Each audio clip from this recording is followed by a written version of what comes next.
While Genghis Khan built the greatest empire in the world, his son and successor Ogedei had a very different passion: wine. Historians note that he could drink several liters a day, and drunkenness followed him throughout his reign.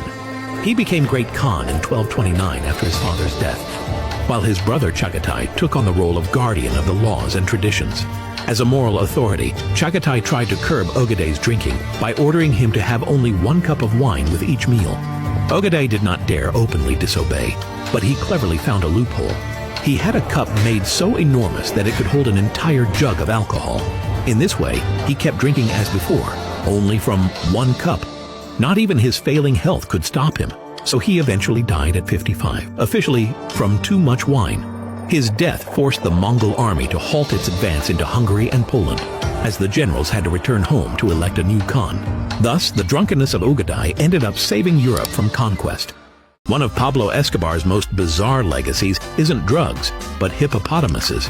In the 1980s, at the height of his power, Escobar filled his lavish hacienda Nápoles with a collection of exotic animals: giraffes, ostriches, elephants, and among them 4 hippos, 1 male and 3 females.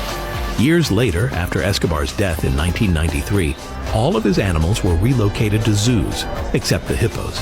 Transporting them was far too expensive and dangerous, so they were left behind. In Colombia's rivers, they found perfect conditions: abundant water, humidity, and food, without the droughts that naturally keep their numbers in check in Africa. And so, Escobar's 4 pets have now turned into a herd of more than 100 hippos, the largest population outside Africa. They ravage crops, kill livestock, push out native species, and are increasingly coming into conflict with people. Unlike Africans, Colombians still see them as harmless mascots, even though hippos are among the deadliest animals in the world. Today, relocating them is impossible, and sterilization far too slow. As a result, thanks to Escobar, Colombia now faces a serious problem: an invasion of hippos. Imagine a ruler whose very name inspired more fear than death itself. He was called Vlad the Impaler, ruler of Wallachia in the 15th century, remembered as the most terrifying tyrant in Europe. He earned his infamous name because his favorite punishment for enemies was impalement. It is estimated that he executed up to 20,000 people this way. But Vlad was not seen only as a sadist. Among his people, he was considered just. He despised thieves and corruption and showed no mercy even toward his own nobility. Once he invited Wallachian boyars to a lavish feast, only to have many of them executed for betrayal or disloyalty. One legend tells that he placed a golden cup by a public fountain in the city, and no one ever dared to steal it out of fear of his punishment.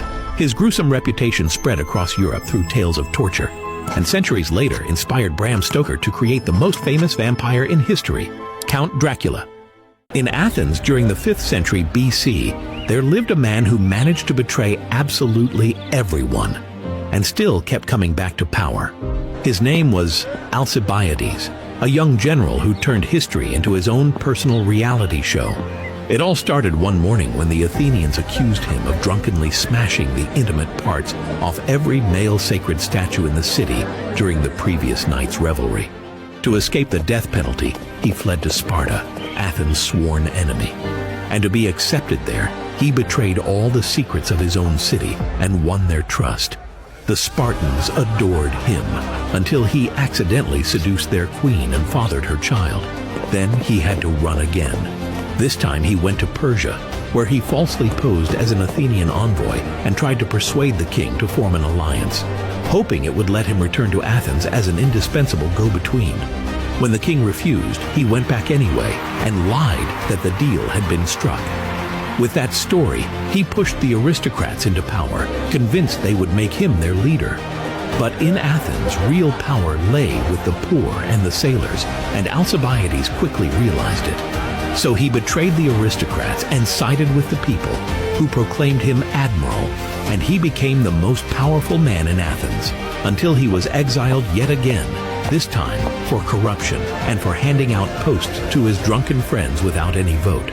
In the end, he wound up back in Persia, where Spartan mercenaries tracked him down and killed him, still furious over the affair with their queen. When Europeans first saw the pineapple in the 16th century, they were convinced they had discovered the fruit of the gods. Exotic, Sweet, and nearly impossible to grow outside the tropics, it quite literally became a symbol of luxury, power, and prestige. In the 18th century England, serving a pineapple at dinner was an act of opulence that few could afford. It was so rare that aristocrats often rented it merely for display, as a table decoration not to eat. A single fruit could be worth more than £5,000, a small fortune by today's standards. Its popularity turned into an obsession. Palaces, garden pavilions, and even churches were built in the shape of pineapples, while the fruit itself appeared on coats of arms, wallpapers, and doorways as a symbol of welcome and prosperity. Only with the rise of industrial production in 19th century Hawaii did the pineapple lose its aura of sacred fruit and become just another canned commodity. A fruit that once graced royal tables ended up on a pizza. In the year 532, Constantinople was in flames. The city was torn apart in the greatest uprising of Byzantine history, later known as the Nika Revolt. It all began during the chariot races, which at the time were like modern-day football, and the city was split between two factions, the Venetoi and the Prasinoi, normally sworn enemies, but that day they united against Emperor Justinian I and shouted in unison, Nika, which means victory. The city descended into chaos. Rebels set fire to churches and palaces, and Justinian was preparing to flee.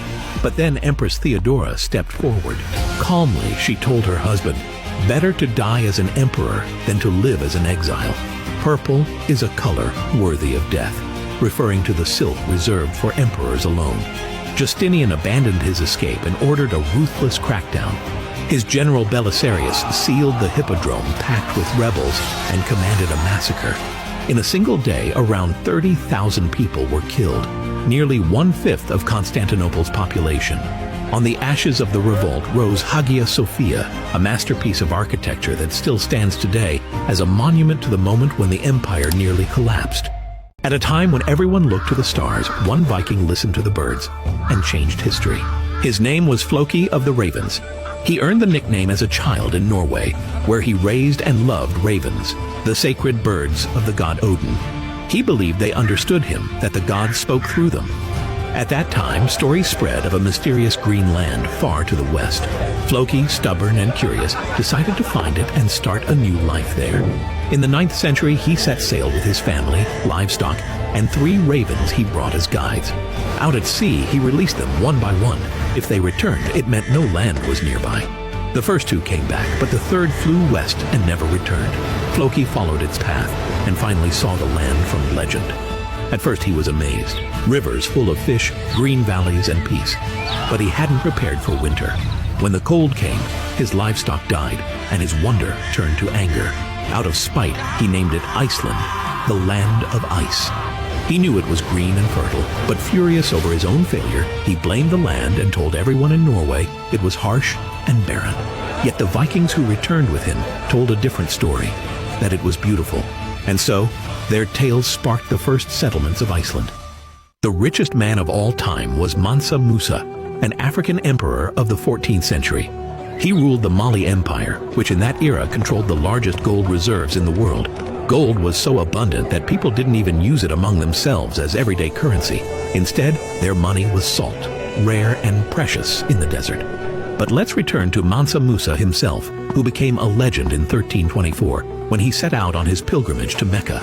In a lavish procession unlike anything the world had ever seen, marched thousands of soldiers and servants, along with camels carrying as much as 9 tons of gold, which Musa freely gave to the poor and spent along the way. But in Cairo, he handed out so much gold that he collapsed the Egyptian economy. The market was flooded, the value of gold plummeted, and inflation lasted for more than 10 years. He died in 1337, leaving Mali at the height of its power. In history, he is remembered not only as the richest man who ever lived, but also as one of Africa's greatest rulers. The Mona Lisa didn't become famous because of her mysterious smile. More than 100 years ago, she was just another portrait hanging in the Louvre. She blended into the walls, barely noticed by visitors, until 1911, when something happened that changed art history. The Mona Lisa vanished. On Monday, August 21st, while the Louvre was closed to the public, Vincenzo Peruggia, an Italian museum worker, arrived for work in his white coat, as he did every day. When the halls emptied, He took the painting off the wall, hid it under his coat, and quietly walked out through a side door. On Tuesday, when the museum reopened, no one noticed the painting was missing.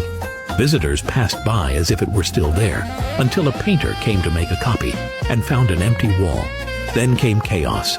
The museum was shut down, guards questioned, and even Pablo Picasso was detained as a suspect. For days, newspapers around the world wrote about the mysterious painting stolen from the Louvre. And suddenly, everyone knew the Mona Lisa's name. Perugia hid it in his apartment for 3 years, convinced he was returning to Italy what rightfully belonged to it. When he was caught, he was hailed as a national hero. By then, the painting had returned to Paris, and the world was obsessed with her.